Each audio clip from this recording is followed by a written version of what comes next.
You ask Tiger to solve. This deals with linear equations with one unknown.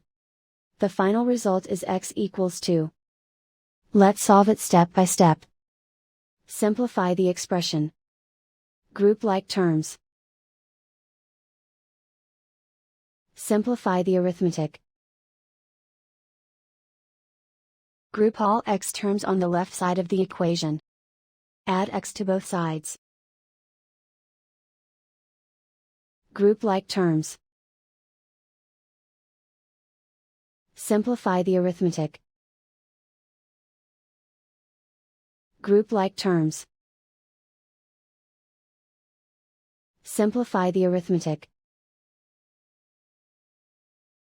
Group all constants on the right side of the equation. Subtract 4 from both sides.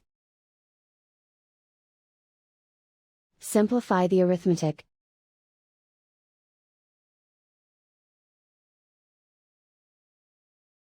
Isolate the x.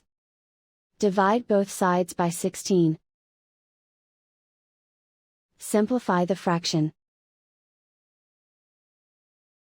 Find the greatest common factor of the numerator and denominator. Factor out and cancel the greatest common factor. And so the final result is x equals 2.